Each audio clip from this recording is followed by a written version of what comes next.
Halo gamers, masih bersama saya Sen dan selamat datang kembali di channel APK Horror. Game yang saya culik kali ini adalah game yang bersudut pandang orang ketiga atau yang lebih kita kenal walaupun tidak kenalan dengan sebutan selingkuhan.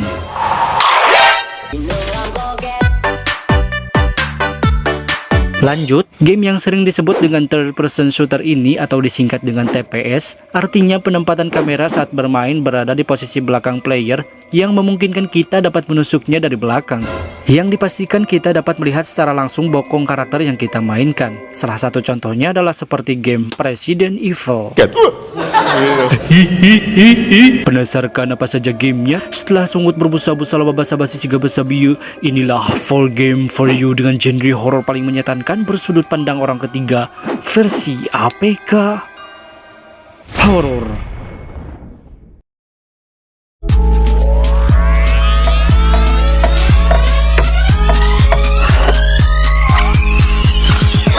NANI?! お前はもう死んでいる。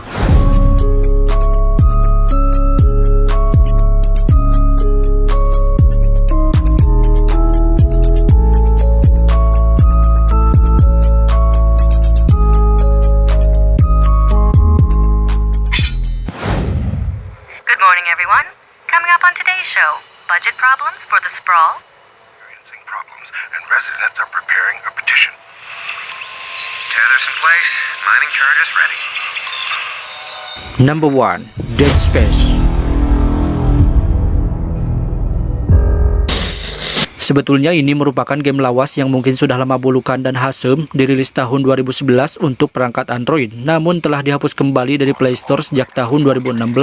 Kenapa saya masukin? Ya karena ada lubangnya lah. Karena game ini merupakan adaptasi dari versi PC dan konsolnya. Wah, sotoy lu. Gamenya bergenre horror science fiction yang disuguhkan dalam bentuk TPS alias bersudut pandang orang ketiga dengan total ukuran gamenya sekitar 290 MB saja. Tapi storynya lumayan panjang dan kabar baiknya bisa dimainkan secara offline. Yang paling saya suka adalah variasi kontrolnya yang tak pernah saya temukan di game manapun. Sekilas tidak terlihat satupun kontrol di layar, tapi sebenarnya banyak sekali action yang dapat kita lakukan, bahkan melebihi game-game horor pada umumnya. Ah, bohong. Indikator darah terdapat pada punggung player yang kita mainkan.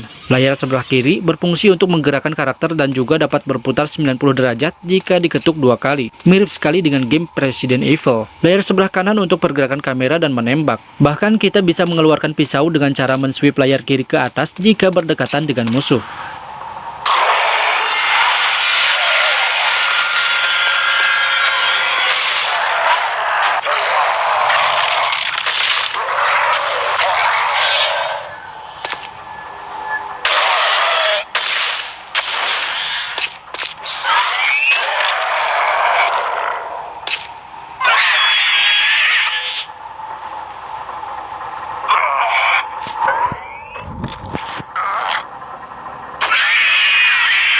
Musuh yang kita hadapi adalah sekumpulan mutasi manusia yang dinamakan dengan Necromorph yang berlatar tempat pada sebuah stasiun ruang angkasa. Akan terdapat dua nuansa horor saat memainkan game ini. Pertama, adanya sedikit jumpscare yang disertai backsound mengerikan, dan yang kedua adalah kesulitan dan ketegangan saat melawan monsternya. Great. Come on, Master. I can do this all day.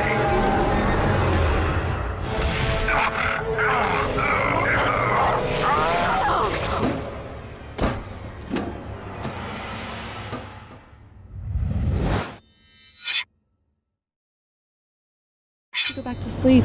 You can tell me all about your dream later. Okay. Can you wake me up when we get there? I want to see Granny too. Number 2, Colina, Coliu semuanya. Number 2, Colina Legacy.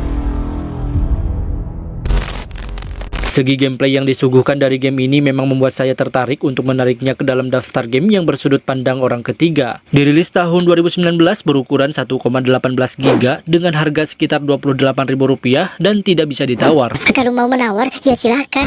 Dan versi Android yang direkomendasikan adalah minimal versi 7.0 alias Nougat ke atas. Sayangnya, hingga saat ini tidak pernah ada kabar pembaruan lagi dari DP-nya. Padahal terdapat beberapa kekurangan yang seharusnya perlu segera diperbaiki. Salah satunya yang paling penting adalah perbaikan kontrol yang agak kaku. Game ini mengisahkan tentang seorang remaja bernama Alex yang kehilangan keluarganya saat dia bangun. Pada scene awal diperlihatkan kalau si Alex ini tidur di mobil karena perjalanan masih jauh. Namun tiba-tiba saja ia terbangun di rumah si nenek tanpa ada satupun orang di sana. Aku di mana? Aku di mana? I asked you to wake me up when we arrived. Si Alex pun beranjak dari tempat tidurnya untuk mencari keluarganya yang hilang, dan disinilah awal mula permainan dimulai. Genre permainan yang dihadirkan adalah mengatasi beberapa teka-teki dan survival dari makhluk menyetankan.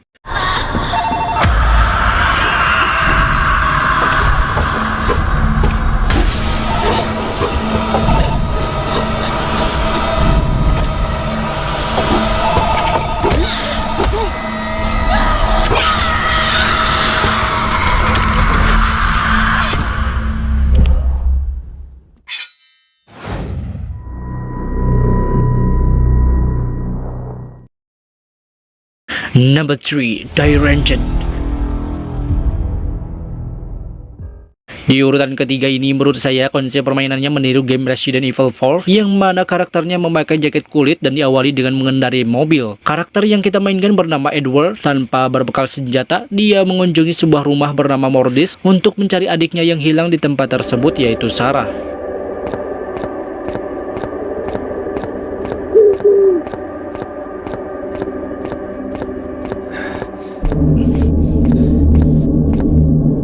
What is this place? Hey, wait! Game ini berukuran 392 MB dengan harga 13.000 saja, yang dirilis tahun 2018. Di rumah tersebut kita akan menemukan sebuah senjata yang bisa digunakan untuk menembak. Ya iyalah, masa untuk dimakan?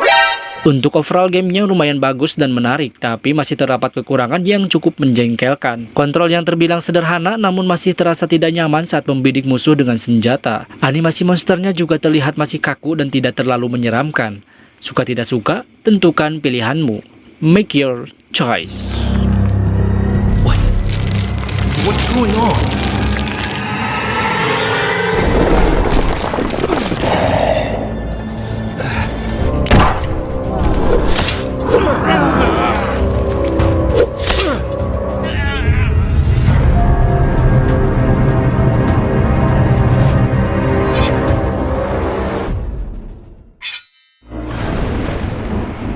Number 4, Urban Legend Survival.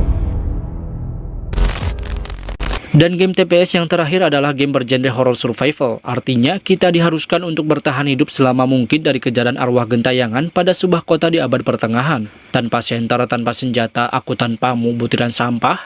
Kelebihan dari game ini adalah efek visual yang bagus dan sound effect dari para setannya yang bikin ngilu. Pas saya lagi sendok itu Setan. ke mulut, itu ngilunya. Pertama kali dirilis tahun 2020 dan diupdate tahun 2021, berukuran 110 MB yang bisa dimainkan secara offline. Game ini akan sangat cocok jika dimainkan untuk meningkatkan adrenalin dan menemani kebosanan. Tapi menurut saya sih game yang bergenre horor seperti ini mudah bosan, karena hanya diharuskan bertahan hidup saja, tidak ada misteri yang bikin kita penasaran. Jadi itu saja 4 game horror TPS yang saya bahas hari ini. Sebetulnya masih ada beberapa game TPS serupa yang belum saya bahas. Silahkan ditunggu aja video selanjutnya. Dan seperti biasa, terima kasih sudah menonton. Semoga bermanfaat. See you in the next games.